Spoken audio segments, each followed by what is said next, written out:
Hello, hello. Euh, on est le 6, samedi 6 février 2021.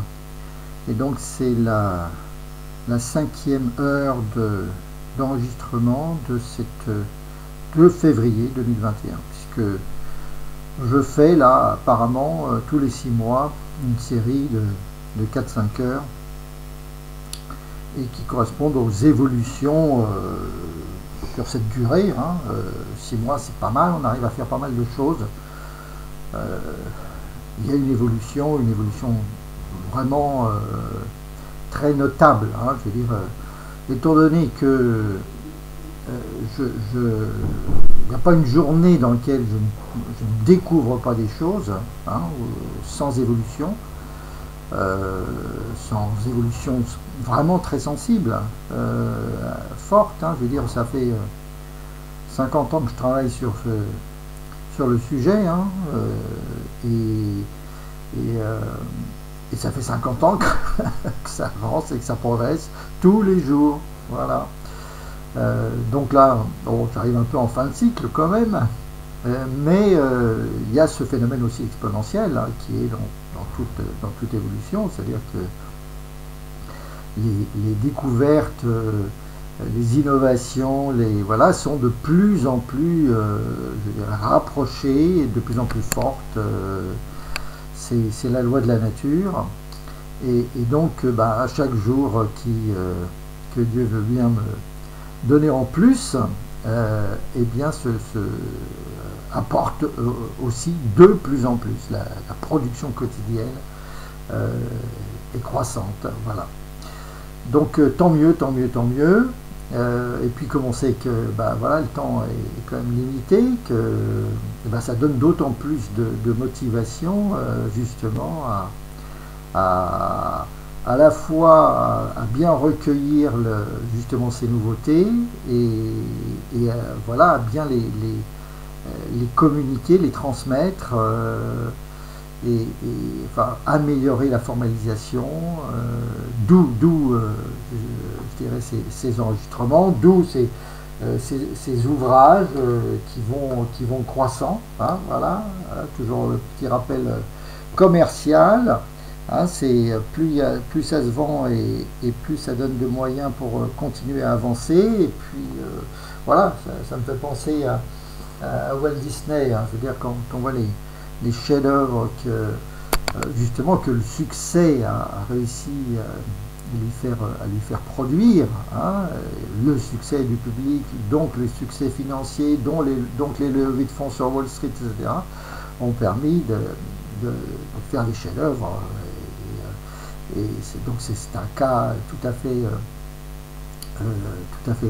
remarquable, sachant que c'est vrai dans tous les domaines, sachant que effectivement tout ce dont nous pouvons bénéficier aujourd'hui est intimement lié à la levée de fonds, au succès, à la vente d'un produit au niveau mondial, qui permet de donner les moyens de continuer à progresser de façon exponentielle et d'aboutir à des résultats infiniment durables et infiniment efficaces pour tous, quoi. Voilà, on a changé l'époque, on a changé l'époque et tout est devenu effectivement mondial, mais les moyens sont devenus mondiaux, et ce qui change complètement le fonctionnement de l'humanité, quoi, aujourd'hui. Voilà, chaque jour est bourré de surprises, et on avance 10 fois plus vite, 100 fois plus vite qu'il y a 100 ans, ou qu'il y a 200 ans et 100 ans, etc. On vit une époque dramatique, mais aussi une époque qui est extraordinaire à cause justement de ce passage au numérique et à la transmission d'informations au niveau mondial totalement instantané. On a gagné un facteur 1000, grâce aux télécommunications et grâce à l'informatique. Donc c'est dangereux, et en même temps ça laisse toutes les opportunités, il n'y a pas d'issue annoncée et certaine, même si certains, manquant un peu de culture, le pense. Non, les choses se feront et se font tous les jours, et il n'y a pas de détermination, je dirais, préhensible et annonçable. Aujourd'hui, il n'y a pas de vainqueur désigné, il n'y a pas de vaincu désigné, et c'est la guerre, quoi. C'est la guerre, et la guerre, elle a toujours une issue qui est imprévisible, toujours, toujours. Hein. Qui aurait cru que les troupes de la Révolution allaient l'emporter à Valmy, et que ça allait être une victoire déterminante, alors que tous les alliés contre la Révolution étaient certains de pouvoir écraser Paris et la France. Eh ben non, à Valmy, tout s'est retourné, hein, et en fait a renversé le cours de l'histoire, puisqu'à partir de là, les troupes révolutionnaires sont allées de victoire en victoire, et ont complètement modifié donc l'histoire européenne et l'histoire mondiale. Hein. Donc on ne peut pas dire, on ne peut jamais dire qui sera le vainqueur, c'est très difficile. Voilà, on peut faire des prévisions et les argumenter, mais maintenant l'issue réelle, la seule chose que je puisse dire, c'est que l'issue réelle en général est la plus logique et la plus juste. Hein. Les Français pendant la guerre de 100 ans ont été écrasés d'abord à Crécy et ensuite à Azincourt en 1415, mais complètement écrasés. La France n'existait plus. Et puis le miracle nécessaire, juste, s'est produit avec Jeanne d'Arc. Et ça a été un renversement de situation totale, je dirais, avec la libération d'Orléans, justement par Jeanne d'Arc, et qui a sonné véritablement le renversement de la situation totale, et qui va aboutir avec justement la fameuse bataille de Castillon à l'éviction totale des Anglais du sol français, et à la reconquête totale de la France. Donc, et ça correspondait à une logique, c'est-à-dire quelque chose de juste. Les méchants finissent toujours par perdre, toujours. Les méchants finissent toujours par perdre, parce que ça n'est pas cohérent. La démarche malhonnête n'est jamais cohérente. Elle est fausse fondamentalement. La méchanceté, la cruauté, la persécution, etc., n'est pas juste, mais n'est pas juste aussi logiquement. Et donc finalement, les méchants finissent toujours par perdre. Alors ils font tout ce qu'ils peuvent pour se maintenir, etc., mais ils finissent toujours par perdre. Donc ceux qui disent, comme ce brave Sarko, là, rien ne pourra arrêter l'avènement de nouvel ordre mondial, ben non, pas du tout, c'est une idiotie. Et c'est une preuve de manque de culture, de manque de réflexion. Le fameux nouvel ordre mondial dont on subit aujourd'hui, effectivement, la tyrannie, hein, et qui vient nous tuer des milliers de gens en France en voulant nous imposer des vaccins pourris, Pfizer, Moderna, qui ne marchent pas, donc on ne maîtrise pas, et qui rendent les gens malades. Eh bien, ces gens-là qui prétendent utiliser cette fausse pandémie, cette petite épidémie, cette petite grippe un peu nouvelle avec un virus bricolé par les pieds nickelés, eh bien, ceux qui prétendent, je dirais, changer l'ordre des choses et nous priver les peuples de leur liberté au nom de cette peur, ben, sont des imbéciles, c'est tout, juste des imbéciles, des gens qui n'ont jamais réfléchi véritablement de leur vie et qui sont obnubilés par leur haine, leur rancœur, etc., et qui vont perdre forcément. Voilà. Quel que soit, et peu importe le nombre de gens corrects, dont j'espère faire partie, qui pourront éventuellement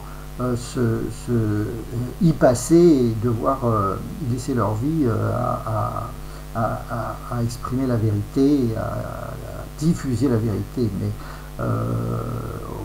il y a trop de gens corrects et assez courageux, et qui savent utiliser leur langue et qui savent dire les choses, et qui ont la force et le courage, ou un petit peu, voilà, la folie, d'oser dire la vérité.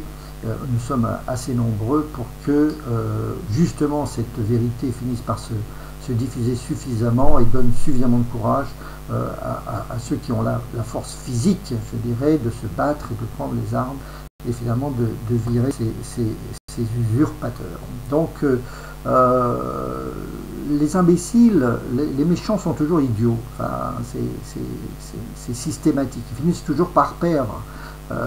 C'est clair, enfin, dire le plan d'Hitler d'aller occuper les territoires de l'Est, de la Pologne et de la Russie pour augmenter le Lebensraum, l'espace vital pour les Allemands, c'était idiot, c'était méchant, et il n'a fait que des bêtises, quoi. Je veux dire, au-delà de la bataille de France, ça n'était en fait que défaite sur défaite, hein.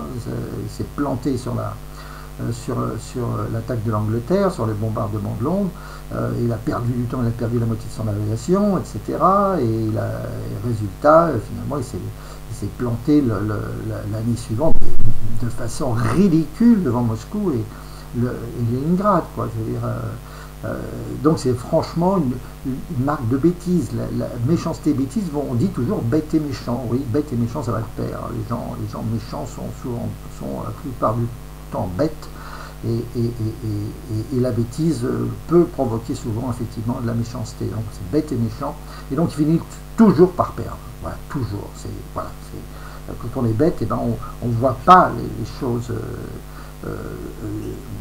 Les choses réelles, les choses justes, on se retrouve avec des murs et avec des masses obscures qui font qu'on ne voit pas les choses de façon posée, quoi, de façon suffisamment loin. Et donc c'est comme aux échecs, on arrive à prévoir 5 coups, 8 coups, mais il faut, pour pouvoir prévoir 30 coups ou 50 coups à l'avance, il faut avoir un esprit serein et donc pas être obnubilé par la haine et par la rancœur. Donc les méchants perdent toujours.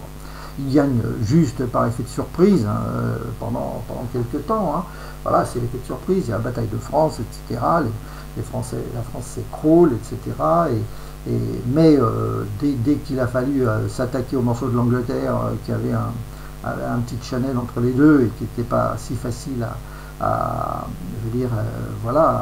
envahir, avec des gens un petit peu déterminés, on se ramasse complètement. Et la bataille d'Angleterre, donc en septembre 40, a été une catastrophe totale.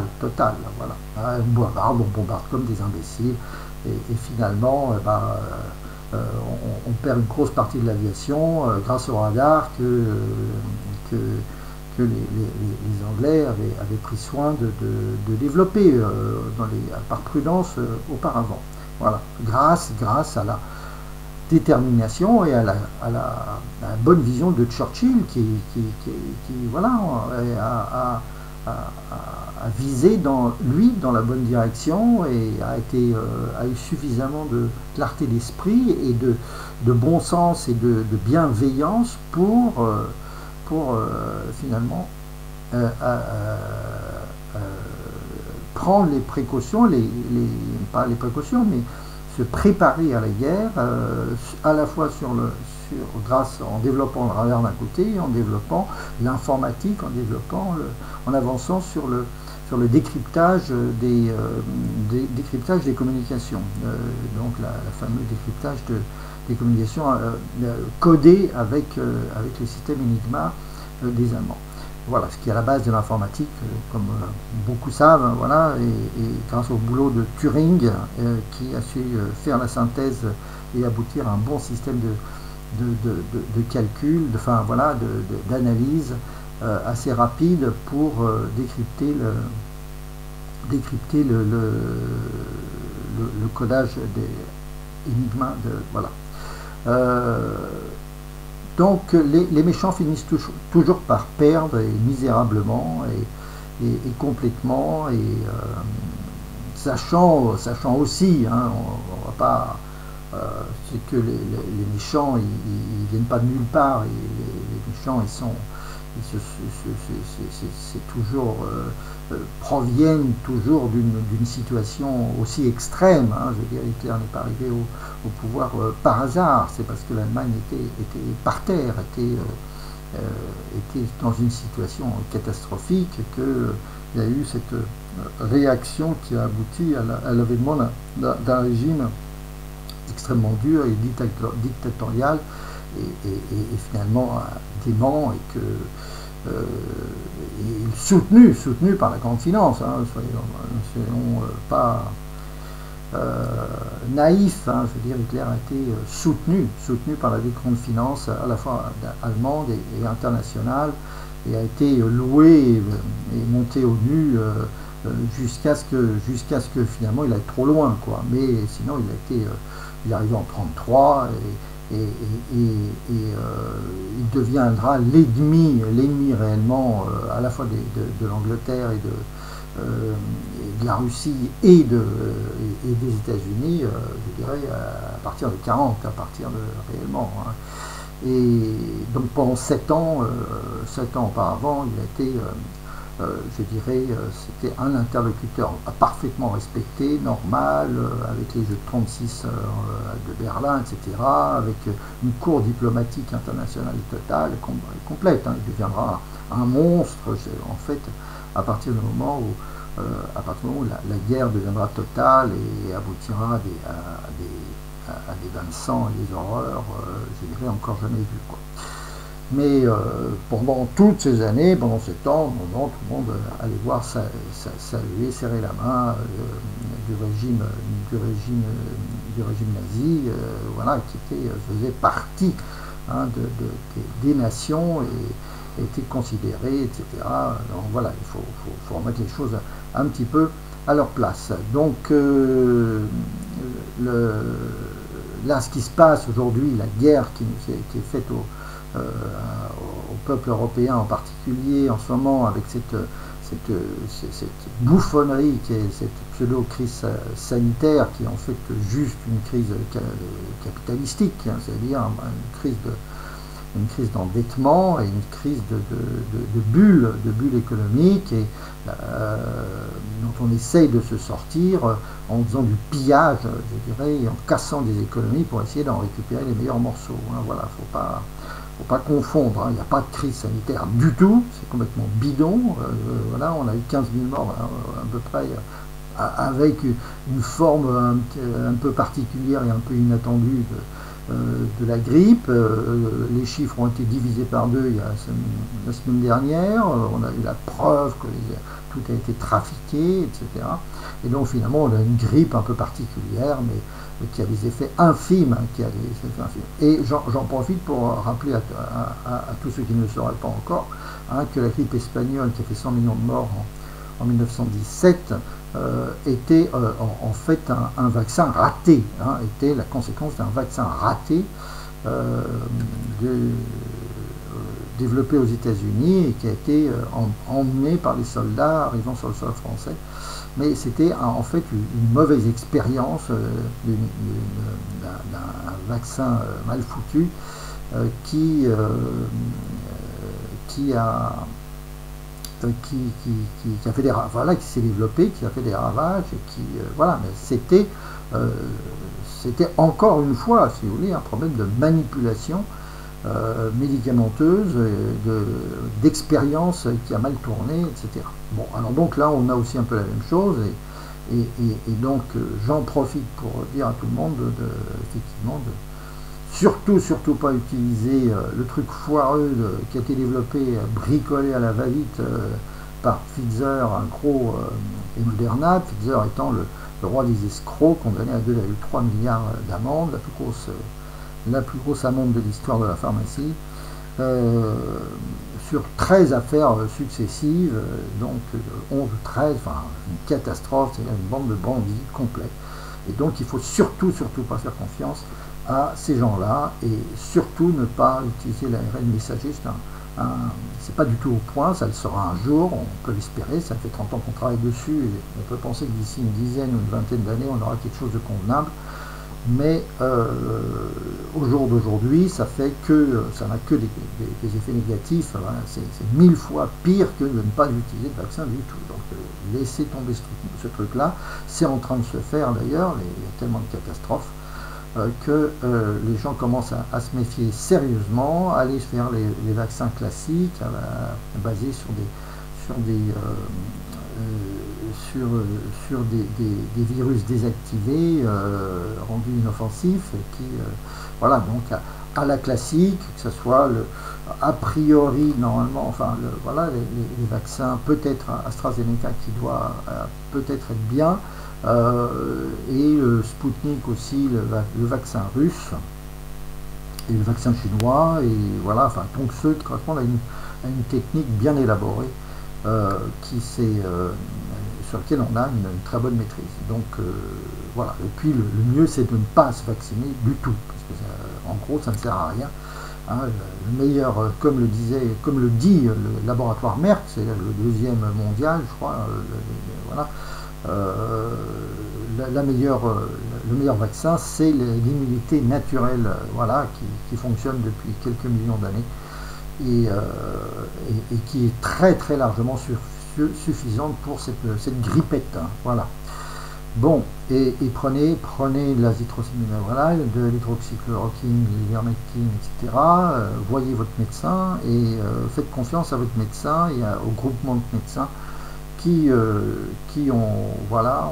savent ce qu'il faut faire, la vitamine D, le zinc, l'ivermectine, l'azithromycine, enfin l'hydroxychloroquine, qui, si on l'avait utilisé, aurait permis certainement d'épargner à peu près 15 à 20 000 personnes en France, c'est-à-dire on a tué, en interdisant l'usage de l'hydroxychloroquine, on a tué volontairement, consciemment, environ 20 000 personnes. Voilà, donc c'est un crime, 20 000 personnes, c'est un crime, je veux dire, quand c'est fait de façon consciente et volontaire pour pouvoir imposer un produit pourri, le remdesivir, commercialement, voilà, sur influence, corruption de Gilead et de Pfizer, ben on a affaire à un scandale monstrueux, et à la fois au niveau voilà, criminel, c'est-à-dire on a tué beaucoup de monde, consciemment et volontairement, et d'autre part on a mis à genoux toute une économie, et créé un surendettement abyssal. Enfin voilà, on passe de 90% du PIB en endettement à 110%, enfin c'est quelque chose d'absolument incroyable, et on aboutit finalement à une ouverture de toute notre économie aux prédateurs qui viennent se servir sur des entreprises dévalorisées par cette chute, cette peste d'activité. Bon, stop, donc 22 minutes, j'ai pris 22 minutes sur 56, je repasse, mais bon, c'est l'actualité, c'est une actualité pressante, oppressante et immédiate, où les choses aussi évoluent de jour en jour. Donc c'est difficile de ne pas en parler, et ça rejoint parfaitement, comme je disais au début, justement la nécessité d'une prise de conscience et donc d'une acquisition de sciences, de connaissances plus approfondies par la majorité de la population qui actuellement se laisse mener par le bout du nez. Donc l'objet conceptuel, c'est-à-dire la connaissance approfondie dans un délai beaucoup plus court et avec une clarté décuplée, et en l'occurrence un très bon vaccin. Voilà, un vaccin contre la bêtise, contre l'ignorance, contre la faiblesse, contre la disposition à se faire embobiner, arnaquer. D'ailleurs c'est le début du bouquin, je veux dire, voilà, en temps de guerre il faut être moins con, quoi. Il faut être moins ignorant, il faut avoir l'esprit plus ouvert, et puis être capable de reconnaître le faux du vrai de façon plus massive, et voilà, et beaucoup plus rapide. Voilà, et donc c'est vraiment tout l'objet de l'objet conceptuel. L'objet conceptuel, c'est l'accès à la vérité d'un sujet, à la vérité profonde d'un sujet, de façon beaucoup plus large et beaucoup plus profonde. Voilà, et avec une conviction réelle, parce qu'il n'y a qu'une seule vérité, hein, que tous les cons là qui qui embobine la population, etc., en racontant que des bobards, aille se faire voir, vraiment aille se faire voir, se faire foutre, voilà, véritablement, pour ne pas dire autre chose encore plus vulgaire. Il n'y a qu'une vérité et le reste c'est de la merde, c'est tout, hein, voilà, il y a une vérité, il y a une vérité sur chaque sujet. Et plus rapidement on rejoint cette vérité, et bien mieux on se porte, et mieux et plus on évite le risque de se faire écraser, de se faire détruire, de se faire exterminer. Voilà. Donc l'objet conceptuel, c'est un moyen de communication, c'est un mode de communication, c'est un média. Hein, c'est une entité, l'objet conceptuel, c'est la vérité sur ce sujet, mais la vérité profonde, la vérité argumentée, la vérité scientifique, voilà, c'est incontestable. Tous les sujets, voilà, on ne fait pas un ordinateur comme ça sans vérité unique, on ne fait pas une voiture sans vérité unique, on ne fait pas de prévision météorologique sans vérité unique. Il y a une seule vérité. Voilà, et il faut se bagarrer pour l'imposer et l'élaborer et la prouver. Et une fois que voilà, il faut se bagarrer pour que l'obtenir le plus tôt possible. Hein, voilà. Et moi, effectivement, aujourd'hui, une des vérités, c'est que ce vaccin n'est pas du tout le vaccin Pfizer Moderna, c'est de la bricolage, c'est du bricolage, c'est absolument pas vérifié, et ça n'est pas abouti, et ça ne doit surtout pas au jour d'aujourd'hui être imposé à qui que ce soit, que ceux qui veulent, qui gobent encore, et qui se font tromper, qui acceptent de se faire tromper, eh bien, ils prennent le risque d'avoir des effets secondaires catastrophiques. Ok, bon, c'est voilà. Mais que ceux qui n'ont pas, voilà, qu'on doit protéger, que ce soit les jeunes, que ce soit, etc., et puis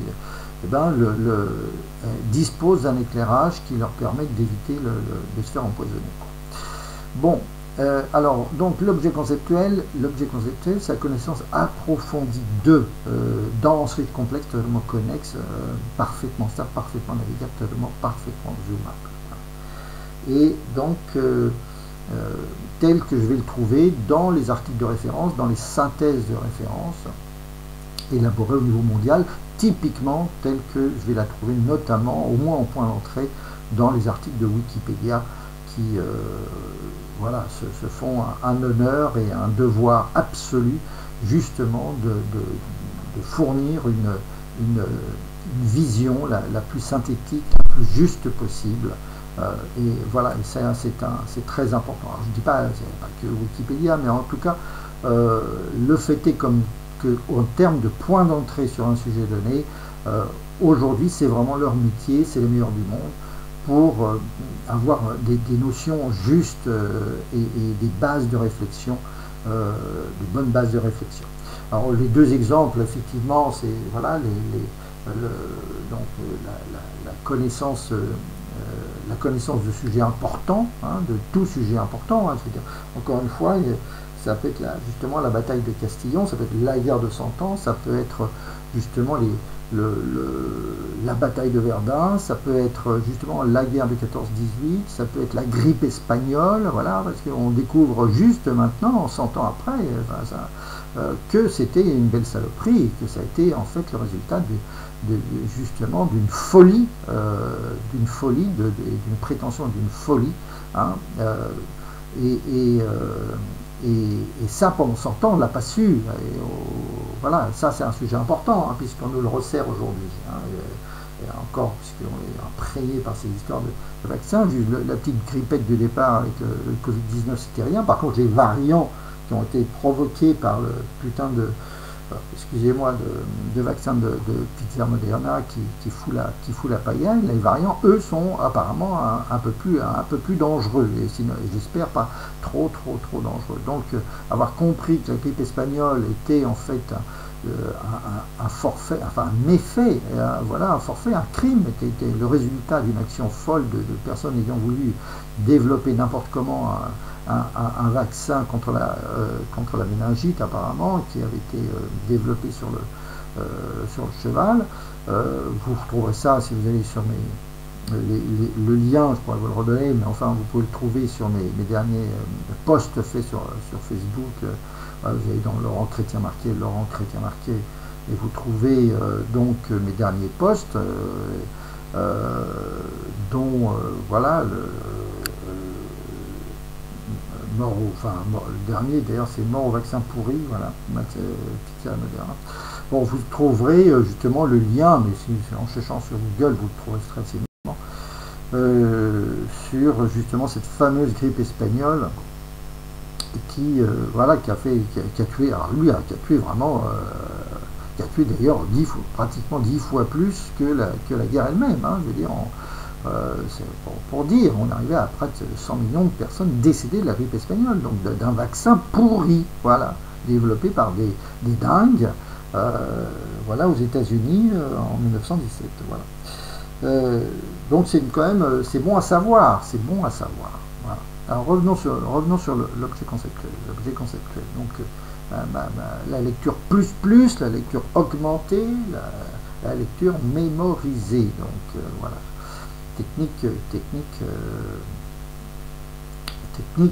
tendant vers le réflexe profond, qui est vraiment une lecture améliorée, une lecture décuplée en termes ou centuplée en termes d'efficacité, voilà, et très optimisée, comme le judo, voilà. Le judo avait fait ses preuves parce que c'est une technique de combat très optimisée et qui passe à l'état réflexe et qui permet donc une technique de défense réflexe particulièrement efficace et qui avait fait ses preuves justement notamment pendant la dernière guerre, hein, où je dirais l'efficacité individuelle du combattant japonais qui finalement va perdre la guerre parce que se fera avoir d'abord par l'industrie et par le développement technologique des États-Unis, mais la détermination du combattant japonais et son efficacité au combat, eux ont toujours été reconnus, voilà. Donc le judo, il s'est bien imposé dans le monde entier, tout le monde pratique le judo dans le monde entier, et c'est une technique réflexe, aussi comme la nage, le ski, etc. Ce sont des techniques réflexes. Et aussi comme toute langue étrangère, dès lors que j'apprends une langue étrangère, je tends vers, évidemment, vers un méga réflexe, et voilà, une langue parfaitement maîtrisée est une langue parfaitement réflexe. Donc c'est pour ça qu'il faut apprendre des langues. Il faut apprendre des langues parce que, notamment, justement, ça développe cette certitude d'une progression régulière aboutissant à une perfection, voilà, et dans un temps assez limité et avec un résultat incroyable, voilà. Donc il faut tout apprendre comme une langue étrangère, il faut tout apprendre comme une langue étrangère, il faut tout apprendre comme une langue étrangère, etc. Et donc c'est dans le cadre de l'apprentissage d'une langue étrangère que vous pourrez mesurer le plus l'efficacité de la méthode de l'objet conceptuel et vous exercer, justement, développer ce super réflexe de lecture mémorisée, de lecture lecture augmentée, lecture mémorisée. Alors, vous voyez justement, notamment, à cette occasion, que constamment, et je le dis depuis le départ, le rôle fondamental du par cœur, hein, et l'unité de par cœur, c'est le milieu-objet. C'est le milieu-objet qui est au sein de son milieu-objet. Il n'y a pas de connaissance sans par cœur, mais un par cœur intelligent, tout le contraire du par cœur stupide. Le milieu-objet, c'est justement la définition principe théorème, c'est petit, c'est le milli-objet, donc ça correspond à une phrase, mais une phrase qui a un sens parfait, mais qui est bien exprimé. Le milieu-objet, c'est l'image complexe parfaite bien exprimée, l'image complexe parfaite bien exprimée, l'image complexe parfaite bien exprimée, très bien exprimée, très très bien exprimée, de façon totalement réflexe, sans aucune hésitation. Hein. C'est définition, principe, théorème. Et, principe, théorème, définition, principe, théorème, règle loi, formule 7, proposition, phrase, paragraphe, on dit dicton, proverbe, citation, maxime, motto, devise, slogan. Voilà, hein, c'est ce qu'on appelle les précisions. Hein, nombre, expression, date, chiffre, numéro, idée, concept, définition, principe, théorème, règle, loi, formule 7, proposition, phrase, paragraphe, on dit dicton, proverbe, citation, maxime, motto, devise, slogan, symbolique ou de marque, logo, sigle, abréviation, signe, insigne en scène, forme, image, kanji. Voilà, structure, liste, index, plan, carte, dessin, graphe, schéma, diagramme, organigramme, tableau, synthèse. Voilà. Alors, oui, ça fait une assez belle liste. On tombe au niveau de quasiment d'un petit objet. Hein, oui, même un beau petit objet. Voilà, c'est une belle liste et très efficace. Encore une fois, la liste, elle est à vie. Hein, je veux dire, comme toute mutation grande, enfin voilà, comme toute comment dire, comme tout objet d'apprentissage et d'acquisition, et en particulier donc le mini-objet, la phrase, le mini-objet, le paragraphe, le petit objet, la section, voilà, la section, et l'objet, la leçon, la leçon, le 2-4 pages, hein, 2-4, enfin, peut-être, voilà. Leçon que je retrouve, leçon de langue, leçon de mathématiques, leçon de juridique, leçon de tout ce que, voilà, de tout sujet, de géographie, de cuisine, de tout ce que je veux, voilà. C'est donc le texte abouti, c'est-à-dire avec qui a été travaillé, en général travaillé justement comme dans le cas de Wikipédia par 10, 100, 1000 personnes éventuellement, et les meilleurs du monde, qui s'efforce de faire un article synthétique le meilleur possible et validé par des centaines, voire des milliers de personnes, et qui est un aboutissement. C'est le principe de l'encyclopédie. À partir de là, j'ai une matière, hein, que je peux par cœur visualiser, que je peux apprendre progressivement comme par cœur apprendre. Pour que ça existe, il faut l'écrire, c'est-à-dire le décrire très très précisément, et à partir de là, le par cœur visualisé, le connaître progressivement, parfaitement comme par cœur. Hein, voilà, ça c'est un bon aphorisme, c'est un beau... presque, c'est un petit objet, on arrive à un niveau de petit objet, c'est pas un millier, pas un mini, on arrive à là pour que, on va le mettre en petit objet quand même, pour que ça existe, il faut l'écrire, c'est-à-dire le décrire très très précisément, et ensuite le ranger soigneusement, et à partir de là, le par cœur visualisé, le connaître progressivement, parfaitement comme par cœur. J'ai dû mettre au point ce petit objet, cet aphorisme, il y a à peu près, je crois, une quinzaine d'années, un peu comme ça, ou 20 ans peut-être, oui, une vingtaine d'années. Voilà, donc c'est pareil, c'est un aboutissement, c'est quand il y a une seule vérité.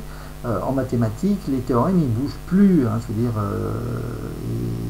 et ça fait donc, si je prends le théorème de Thalès, et ben, le théorème de Thalès, ça va faire 2300 ans on l'a pas touché. Deux droites séquentes coupées par deux droites parallèles forment deux triangles semblables dont le rapport des côtés homologues est constant. Voilà. Et puis le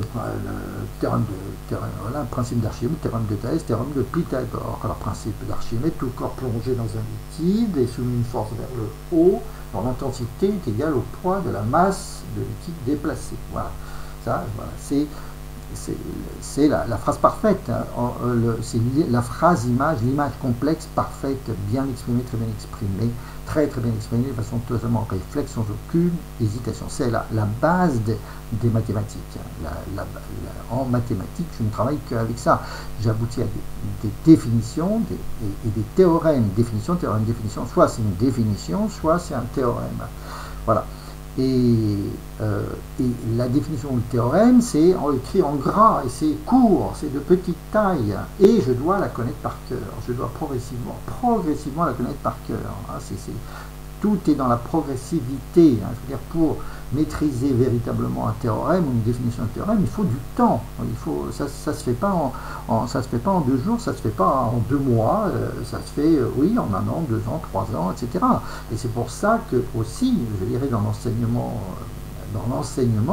on reprend le même contenu que l'année d'avant et pendant des années, hein, et de façon à pouvoir répéter ces définitions et ces théorèmes et finalement les faire aboutir. Donc encore une fois, on a scientifisation, mathématisation de tout sujet, hein. C'est ça qui est important, la définition principe théorème. Ça veut dire que je dois aboutir à des mini-objets, ou des milli-objets, ou des mini-objets, voilà, qui sont parfaits. L'image complexe, parfaite, c'est l'image complexe parfaite, bien exprimée, très bien exprimée, très bien exprimée, de façon totalement réflexe, sans aucune initiation. Et je continue d'ailleurs sur la deuxième partie, c'est l'image complexe parfaitisée par le texte, via le texte, la chimie, la véritable magie du texte, par sa description, par son expression, sa disquejoisisation, répétée, rabâchée, martelée, matraquée, et donc son impression, son écriture, sa gravure, son enregistrement, et donc son impression, sa gravure, son impression, son écriture, sa gravure, son enregistrement. Pour aboutir à une image ultra claire, il faut passer par la phase formelle, de l'image à la phrase, puis à la superphrase, et enfin, à partir de là, à la super image, l'image réflexe, l'image parfaite, inoubliable, ultra stable, ultra navigable, totalement parfaitement zoomable, et à tout jamais totalement parfaitement disponible. Hein, je dirais, tout le développement informatique, tout le développement scientifique passe par le mini-objet, par le milli-objet, voilà, par l'image complexe, parfaite, bien exprimée, l'image complexe, parfaite, bien exprimée, l'image complexe, parfaite, bien exprimée, très bien exprimée, très bien exprimée, de façon totalement réflexe, sans aucune hésitation, l'image complexe, parfaite, c'est via le texte, la chimie, la véritable magie du texte, par sa description, par son expression, sa disquejoisisation, répétée, rabâchée, martelée, matraquée, et donc son impression, son écriture, sa gravure, son enregistrement. Voilà, alors ça me fait voilà, c'est un beau mini-objet, quasiment un beau petit objet. Vous voyez, mais je la connais par cœur, mais en fait, par cœur visuel, c'est du visuel formel, c'est le yin et le yang, c'est l'image et le mot, hein, d'ailleurs le yin et le yang est montré par voilà, qui sont bien imbriqués et qui forment un tout, le cercle parfait, hein, du yin et du yang, voilà, avec le noir et le blanc, hein, le noir pouvant être vu comme l'écriture, écrit en noir sur blanc, voilà, donc c'est le mot, c'est la partie mot, c'est la partie matérialisation, formalisation, et la partie blanche qui correspond à l'image. Voilà, c'est l'image et son expression, je dis ce que je vois, voilà, sa description, son expression, ça dit ce que je vois. Et en fait, il faut redire ce que je vois de façon répétée. Et sur l'image complexe, c'est là, hein, c'est le kanji, hein, je veux dire, c'est l'image complexe, mais pas trop non plus. C'est-à-dire qui forme véritablement un tout, qui forme un cercle. C'est-à-dire on a un cercle, voilà, et on a un tout, on a une entité, et donc c'est quelque chose qui est parfaitement descriptible, voilà, et qui a un sens profond, et un sens unique, et un sens extrêmement fort, hein, et une très grande utilité. Et bien, je suis déjà à 43. Et ben, le milli-objet, c'est l'unité, hein, l'unité ultime, constante et récurrente, de fabrication, de construction, de parcourisation, de parfaitisation, de perfection et de vente, d'échange, de communication, de transmission, d'apport, d'enregistrement, de don, évident, incontestable, certain, la pièce de monnaie, la pièce d'argent, le billet de 10, le billet de 100, pièce d'or, la perle, la pépite, la pierre précieuse, le rubis, le diamant, hein, et d'ailleurs, ça va très bien parce que en fin de compte, la pièce elle est circulaire, hein, c'est un élément circulaire parfaitement symétrique, c'est la pièce de monnaie, la pièce d'argent. Le billet de banque aussi, il est parfaitement symétrique, il est beau, quoi, je veux dire, et il y a une image très très fine qu'il constitue. Donc la correspond, enfin voilà, la définition correspond très bien. Le milli-objet, c'est la pièce de monnaie, la pièce d'argent, le billet de 10, le billet de 100, la pièce d'or, la perle, la pépite, la pierre précieuse, le rubis, le diamant. Et c'est pareil, le diamant, etc., on le voit bien, circulaire, très très symétrique, etc. Voilà. Donc le milli-objet, voilà, va être un aboutissement. Donc c'est la phrase elle tient, la phrase image, hein, c'est phrase image, c'est une image bien exprimée, l'image complexe, voilà, qui contient une véritable valeur, hein, le théorème de Pythagore, dans un triangle rectangle, voilà, les carrés de l'hypoténuse est égal à la somme des carrés décodés adjacents à l'angle droit. Voilà, donc c'est l'image complexe parfaite, hein, bien exprimée, très bien exprimée, de façon totalement réflexe, sans aucune hésitation. L'image complexe parfaite est par le texte. Hein, hein, donc finalement, vous comprenez que il y a la magie du texte, hein, c'est-à-dire on n'a pas de connaissance sans écrit, hein, sans formalisation. L'écriture, elle date de plus de 3000 ans. Ce sont les Sumériens qui ont commencé à vraiment écrire de façon à utiliser justement l'écriture comme support de conservation. Et en fait, on n'a pas de science sans écriture, sans support, sans formalisation. Alors déjà, voilà, par le langage et par une langue bien installée, et puis par l'écrit, parce qu'on est obligé de passer par l'écrit. Hein, l'écriture donc sous Sumer ou dans l'Égypte antique, tout ça date de 3000 ans. Hein, où on écrivait avec des idéogrammes, petits idéogrammes, je veux dire, évoluant vers des phonèmes, et donc vers une écriture plus phonétique. C'est 3000 ans avant Jésus-Christ. Donc en fait, l'histoire, la civilisation, et donc la constitution d'empire, et l'accumulation de savoir et de techniques correspond strictement à l'avènement de l'écriture, hein, l'avènement de l'écriture, et donc sous la forme soit de tablettes d'argile, soit de l'utilisation du papyrus, hein, voilà. Mais il faut une formalisation, il faut une écriture, il faut une expression déjà, il faut avoir une langue bien assise, bien installée, et puis ensuite la capacité de l'écrire. Donc c'est par le texte, via le texte, la chimie, la véritable magie du texte. Hein. Le texte en soi, le texte roi, le texte à part entière, le texte objet à part entière, matière à part entière,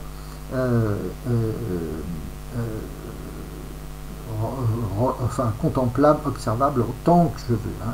Le texte roi, le texte à part entière, le texte objet à part entière, matière à part entière, je peux regarder, je peux contempler, je peux observer autant que je veux. L'aspect photographique est fondamental, c'est-à-dire que je dois avoir bien écrit, et vous verrez qu'effectivement, par exemple, c'est d'ailleurs presque la fonction de la pyramide, c'est de protéger un caveau, hein, de protéger une tombe, mais qu'est-ce qu'il y a dans la tombe? Il y a avant tout de l'écrit. Donc c'est de protéger des textes, c'est de conserver les textes sur la durée. Et toutes les tombes comportent en fait des écrits qui vont justement transmettre des éléments essentiels sur la longue durée, hein, ce qui caractérise l'empire égyptien, où tout s'est fait. Hein, je dirais, c'est l'Égypte qui a vraiment tout, entre guillemets, qui a tout inventé. Alors après, les Grecs ont fait des progrès, etc., mais ce sont avant tout les héritiers les héritiers de l'Égypte, c'est-à-dire en fait les Grecs se développent véritablement à peu près en 500 avant Jésus-Christ, mais il y a 2500 ans avant, et puis on faisait toute formation du monde grec passait par un voyage en Égypte, hein, Donc il ne faut pas non plus se tromper là-dessus, ce ne sont pas les Grecs qui ont inventé, les Grecs qui sont ils ont respecté, ils ont développé, ils ont communiqué, etc. Mais tout ça, ça avait quand même 3000 ans d'ancienneté préalable. Hein, voilà, qu'on ne se trompe pas non plus. Hein, les Grecs étaient des gens aussi raisonnables et qui savaient à qui ils devaient quoi. Hein, voilà. Donc l'histoire est un continuum, hein, et on a des passages pour des raisons techniques, hein, toujours pour des raisons d'évolution technique. Hein, ce qui a fait la Grèce véritablement, ben, c'est la Mare Nostrum, c'est le développement de la navigation, et c'est le développement justement des techniques de navigation, surtout des techniques de construction des navires, qui ont permis de constituer un nouvel empire incluant justement en fait pratiquement toutes les terres connues, de décupler les échanges et l'étendue du monde, véritablement du monde commercial, en incluant effectivement ce qu'on appelait aussi la Grande Grèce, c'est-à-dire le sud de l'Italie, mais le sud de l'Italie lui-même remontait sur l'ensemble de l'Europe. Hein. Donc finalement, on a eu c'était un petit peu comme la découverte de l'Amérique, l'amélioration des techniques de navigation a permis de créer un monde pour l'époque qui était un nouveau monde, impliquant 1000 fois plus d'individus, et donc des échanges, un accroissement de richesse aussi décuplé, centuplé. Hein, voilà. Donc tout ça a permis notamment justement un enrichissement considérable de la Grèce, et des moyens et donc du coup d'avoir les moyens de développer des écoles au VIe siècle, de développer les lycées, hein, de développer principalement à partir de Pythagore, hein, je veux dire dans le golfe de Tarente, les pythagoriciens ont été les premiers, mais sachant qu'eux-mêmes avaient donc une grande antériorité qui venait de Samos, hein, et de la guilde autour de Samos, c'est qui était donc sur la côte ouest de l'actuelle Turquie, donc qui était toute la côte, et l'île de Samos, qui étaient les plus grands navigateurs, hein, sachant les plus compétents en termes de construction navale, et en particulier donc justement dans l'île de Samos, d'où naquit justement Pythagore. Hein, donc ça c'est du 500, donc c'est 200 ans avant Alexandre, et c'est à cette époque-là que justement les techniques de navigation ont permis un développement et une acquisition de richesses considérable, et donc justement les moyens de développer les écoles, les lycées, et donc la connaissance pour la connaissance, avec la compréhension, la prise de conscience de l'importance majeure de la connaissance, et donc des mathématiques, pour pouvoir faire justement des bateaux efficaces, et pour pouvoir faire de la navigation efficace, et pour pouvoir faire des constructions aussi solides et d'ampleur. Hein, et ça aboutira effectivement au siècle de Périclès, et au Parthénon, donc, qui est un symbole justement de perfection architecturale, et donc de perfection technique. Voilà. Et ben du coup ça m'a amené à 53, mais ça c'est pas mal. Et ben donc en fait il me reste 3 minutes, et Donc, alors d'ailleurs, pour dire que tout simplement que l'objet conceptuel est dans une totale continuité. Hein. En fait, ceux qui ont vraiment développé les mathématiques de façon axiomatique, etc., ça c'est Alexandrie, hein, c'est l'école axiomatique, c'est Euclide, et ça c'est à Alexandrie, donc c'est-à-dire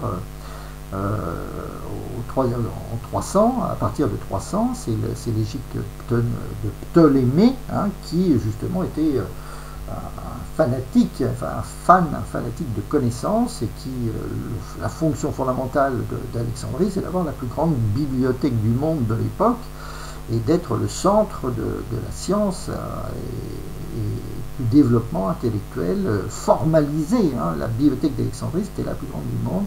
C'est là qu'on avait collecté tous les papiers, enfin voilà, toute la science de l'époque était rassemblée à la bibliothèque d'Alexandrie.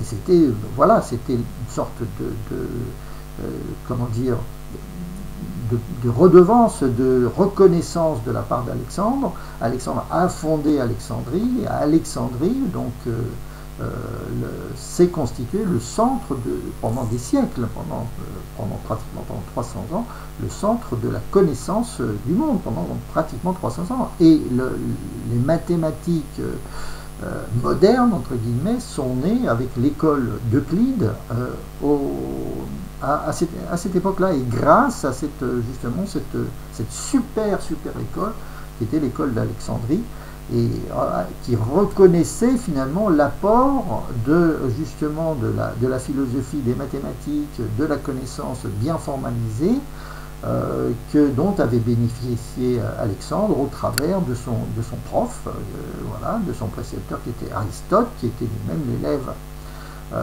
l'élève de Platon pendant 20 ans, lui-même élève de Socrate pendant 20 ans, et lui-même élève des pythagoriciens. Donc c'est une continuité totale. Et donc, quand je parle de mathématiques, de la formalisation, voilà, définition de principe, théorème, etc., et la nécessité du par cœur, et la nécessité du mini-objet, mini-objet parfait, donc qui est visuel et formel à la fois, l'image complexe parfaite, je ne fais que finalement m'incliner et reconnaître, etc., ce que le message qui est développé depuis les Égyptiens depuis 5000 ans. Voilà. Donc, et les Sumériens aussi, d'ailleurs. Voilà, ensemble, ils travaillent ensemble. Voilà. Donc, ça m'amène à 57, et puis je vais m'arrêter là pour l'instant. Voilà, bise.